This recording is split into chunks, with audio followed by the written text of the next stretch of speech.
Certainly not many people will recognize the name Lennert Nilsson, but almost everybody has seen his pictures. I have the privilege to be together with his stepdaughter. Can you explain, Anne, please, who was Lennert? Lennert Nilsson was a photographer who started out in the 40s as a normal photojournalist, but with a very great interest in science. So when he got the opportunity to make the story Child is Born, beginning in the late 50s and published 65, he then was able to work with what most he liked, which would be a scientific photographer communicating the public about the world of science. Yeah, in my view, this famous picture of A Child is Born is one of the most influential pictures in history, because for the first time Lennert made it visible how human life begins. What you see here is the actually first images he made for that series in 1965. You see fetuses in week 17, week 20, and you have also the cover image of Life magazine, but here you have it as a platinum print in black and white, just of that reason, because he photographed every image in black and white and in color, so that ones could print in color did so, and the other ones in black and white. When he got back to the prints again in around 2010, he chose to make prints of the black and whites because of his own remembers of that period. How did the public receive those pictures? When the images were published in Life magazine in 1965, the entire print run of 8 million copies was sold just in a few days. The impact was enormous. He got huge response, and at that year he became the photographer of the year.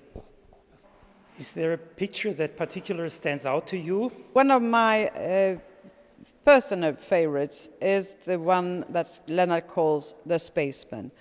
Also because it's the historical perspective of those images. The little astronaut in space, which is also going to be the thing when later we have the first moon landing. So it's an image of that time, very dramatic and wonderful for me. Here in the exhibition we have the original print of the Life magazine, the first time such pictures were presented. Anne, what are your thoughts about this? I was born this year, so I have a special relationship with this. My mother bought the book when I was born in September 1965. But I still think it's an amazing achievement of a photographer to be able to do this kind of essay, especially as he wanted to give that information to the public. And his technical achievements is also quite fantastic, even with today's measures.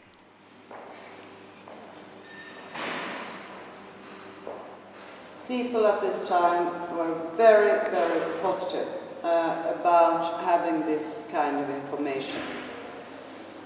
If they hadn't been that positive in 65, he wouldn't have been able to continue this work.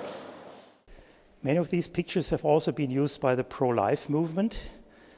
Lennert was not very fond of that, was he?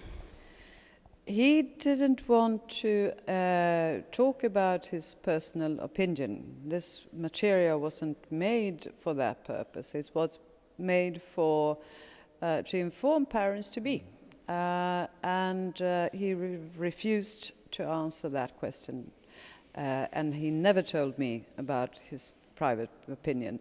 But so he was a real scientist in that respect. or a photographer, because he took pictures. He wanted to show people, but he didn't want to tell anyone what to do. He wanted us to feel emotional about the life that was the journey that we are, because this is not just a story about the person that's pregnant, it's also our common story. You and I, we are all the winners in this marvelous race, and this is our story, how we now began our journey. And this is one of the few essays that we have common all around the world. So thank you for taking us with you on this journey, a long journey. Yeah. The journey will continue. I say thank you for watching. And if you like it, share this video. Bye-bye.